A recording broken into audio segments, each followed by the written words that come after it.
Now, as part of our continuing coverage on New York City officially reopening, I'd like to go to Shauna Smith, who's standing by in Times Square. She's joined by Anton Vincent, Mars Wrigley North America's president. Shauna?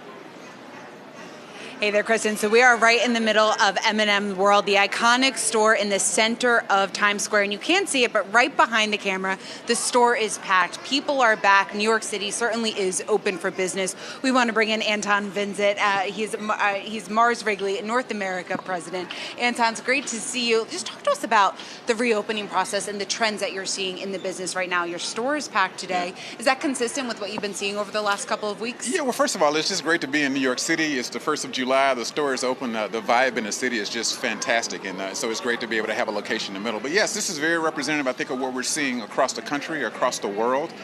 We try to create more moments and better smiles. I mean, that's really what we're all about, and so it really plays into sort of what we're seeing as well. So we're seeing the excitement. We're trying to be a part of the excitement as well. How has your strategy changed since it was pre-COVID? Have you changed, I guess, your outlook or certain initiatives that you're taking underway?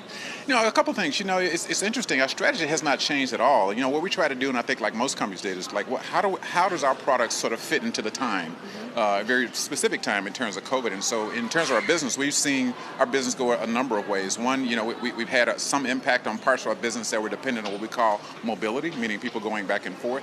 But there's other parts of our businesses, especially like our larger packs, particularly on the gum and the chocolate side, really took off during the pandemic as well.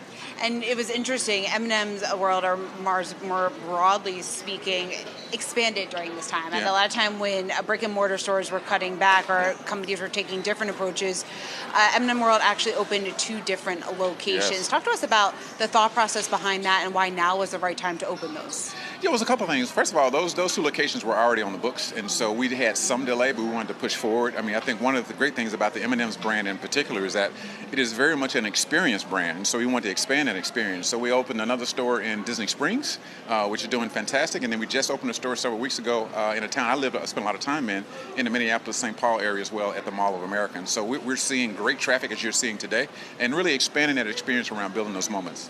When you're looking at locations that would work out best for your brand, what are certain characteristics or what are you looking for when you're deciding on a specific destination? Well, I think a couple things. First of all, we want the opportunity for large traffic, on a consistent basis as well. And so we're looking for places that people is a destination for us, a place that can sort of fit into our value system in terms of how our brand fits in as well.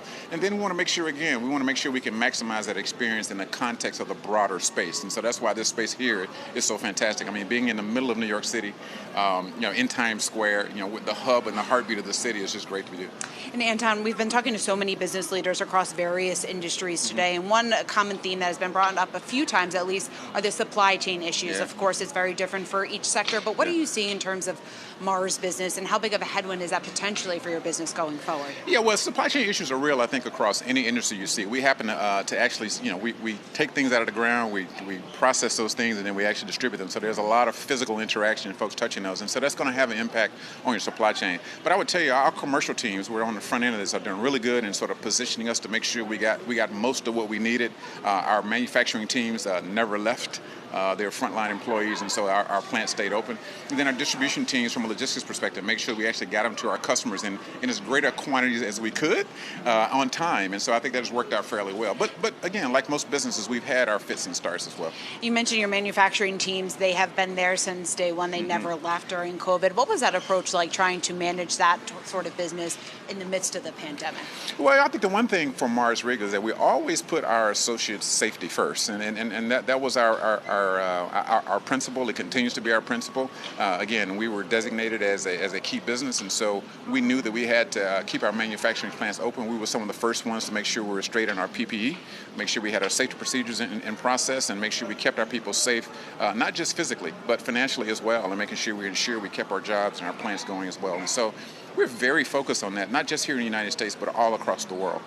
And speaking of some of the trends that you're seeing outside of the U.S., I guess, how does it differ? Because the U.S. in some ways it's leading, say, Europe and other areas of the world, just in terms of the recovery from COVID. So how has the approach changed in other areas? Well, it's interesting. We're fortunate to have a global business, and so we had a bit of a head start because our China division, sort of went through this first, and so they gave us a bit of a playbook. We understood what the protocols were. We put our playbooks in place, and then by the time it came to the States, we were ready. We were prepared and things of that nature. So I think that's helped as well. But I think the common element is mobility.